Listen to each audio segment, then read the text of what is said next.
Hello my dear viewers and my favourite English learners. உங்கள் எல்லாரையும் இந்த வீடியோ வாயிலாக சந்திக்கிறது எனக்கு ரொம்ப சந்தோஷம்.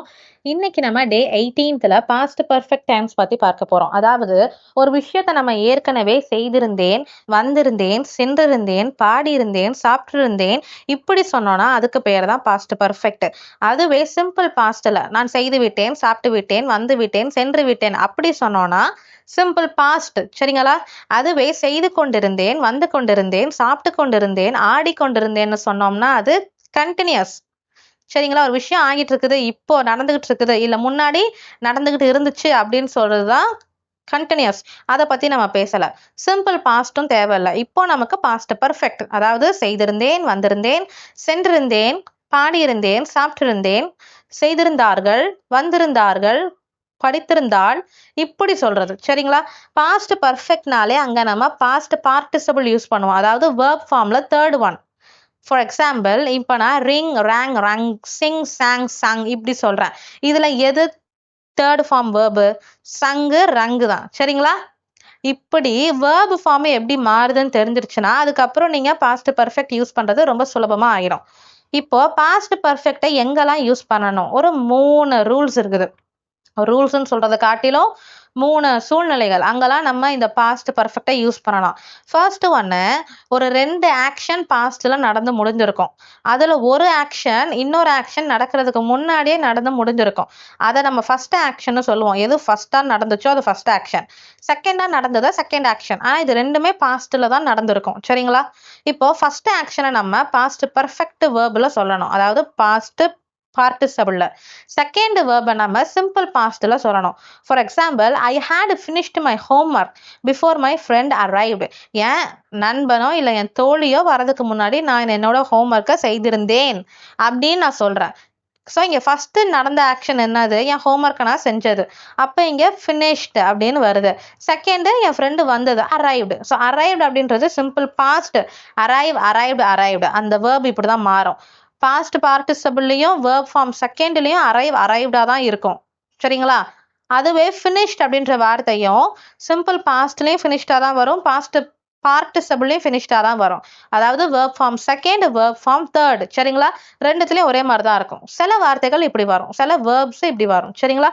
அதுக்குன்னு எல்லா வேர்பும் இப்படி தான் வரும், அது பாஸ்ட் பர்ஃபெக்ட்ல மாறாது அப்படின்லாம் இல்லவே இல்லை. சரிங்களா? வேர்ப்ஸ் நிறைய விதத்துல மாறும். ஸ்விம், ஸ்வாம் அப்படின்லாம் இருக்குது. சரிங்களா? அதுல இந்த மாதிரி சில வேர்ப்ஸ் மாறாமலையும் இருக்கும். சரிங்களா? இப்போ I had slept before the alarm rang. இதுல பாருங்க, ஸ்லெப்ட், ரேங் அப்படின்னு 2 வேர்ப்ஸ் இருக்குது. அண்ட் ஒரு verb verb form third past பார்ட்டிசிபிள்ல நான் சொல்றேன். இன்னொரு வேர்ப் நான் சிம்பிள் பாஸ்ட்ல சொல்றேன், ரேங்.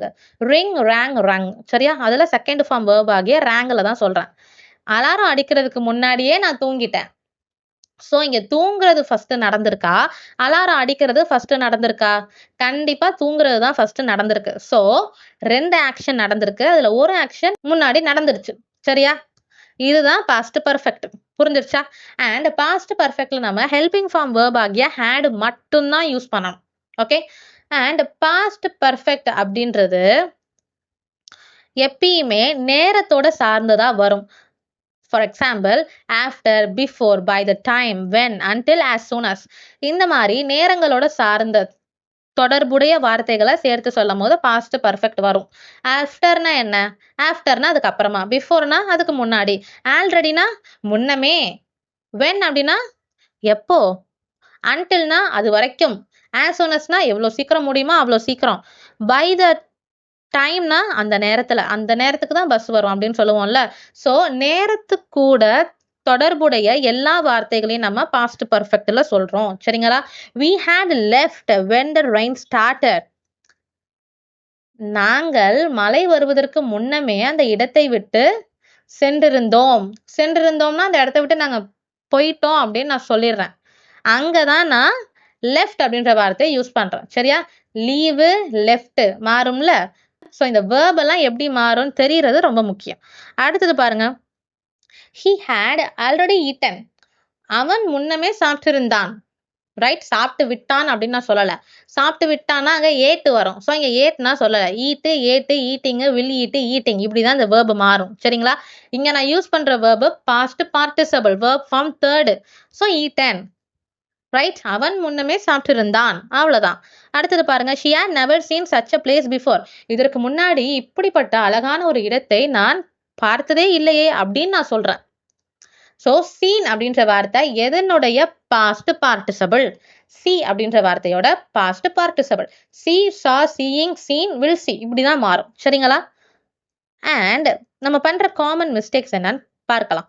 காமன் மிஸ்டேக்ஸ்னா எங்க வென்ட் போறணும், எங்க கான் போறணும், எங்க ஹேடு போறணும். ஹேடு வந்தாலே அதுக்கு பக்கத்துல பாஸ்ட் பார்ட்டிசிபிள் வரும். இதெல்லாம் நமக்கு தெரியணும். ஐ ஹேட் வென்ட் அப்படின்னு நான் சொல்றேன். இது கரெக்டா? தப்பு. ஐ ஹேட் கான், நான் சென்றிருந்தேன். வென்ட்னா நான் சென்று விட்டேன் அப்படின்னு அர்த்தம். சரியா? ஷீ ஹேட் ஏட், நான் சாப்பிட்டு விட்டேன். இப்படியா வரும்? ஹேட் இருக்கு, அப்ப அங்க ஏட்டா வரும். இல்ல, ஈட்டன், நான் சாப்பிட்டிருந்தேன். அவள் சாப்பிட்டிருந்தாள். சரிங்களா? அவ்வளவுதான். அடுத்தது தே ஹேட் டிட் இட், இப்படியா வரும்? தப்பு. டன் இட், டிட், டன்னு வரும். சரிங்களா? Do, did, done, doing, will do, does இப்படிதான் மாறும் இந்த வேர்பு. பாஸ்ட் பர்ஃபெக்ட்ல சொல்லும் போது டன் வரும். அவர்கள் அந்த வேலையை செய்திருந்தார்கள். அவ்வளவுதான். Simple matter. அடுத்தது பாருங்க. ஐ ஹேட் saw him, அவனை நான் பார்த்திருந்தேன். அப்படிதான் வரும். see, saw, seen, seeing, will see இந்த verb இப்படி மாறும். அதுல குறிப்பிட்டு இந்த சென்டென்ஸ்க்கு seen வரும். சரியா? அடுத்தது பாருங்க. he had taken the book, அப்படியா வரும்? ed வருமா? தப்பு. he had taken the book. அவ்வளவுதான். Simple matter. இப்போ இந்த சென்டென்ஸை தமிழ்ல எப்படி சொல்லணும்னு நீங்க சொல்லுங்க. சரிங்களா? இதற்கு கூடவே ஒரு 5 மினி சென்டென்சஸ், அது பக்கத்திலேயே பேஸ் ஃபார்ம் வேர்பு இருக்கும். ஆனா நீங்க அதை பார்த்துட்டு இப்போ இந்த டேஷ்ல என்ன பாஸ்ட் பார்ட்டிசிபிள் வரும்னு யோசிச்சு நீங்க ஆன்சர் பண்ணணும். ஓகே, இது உங்களோட பொறுப்பு. இந்த 5 கேள்விகள் மற்றும் அந்த ஒரு ஆங்கில வாக்கியத்தை தமிழ்ல எப்படி சொல்லணும் அதையும் நீங்க ஹோம்ஒர்க்கா பண்ணிட்டு எனக்கு நீங்க கமெண்ட் செக்ஷன்ல பதில் சொன்னாலும் சந்தோஷம், இல்ல உங்க நோட்ல எழுதி வச்சுக்கிட்டாலும் சந்தோஷம், வாட்ஸ்அப் குரூப்ல ஆன்சர் பண்ணாலும் சந்தோஷம். அடுத்த வீடியோல சந்திப்போம். அது வரைக்கும் ப்ராக்டிஸ் பண்ணிக்கிட்டே இருங்க. Because practice makes the man perfect. Thank you.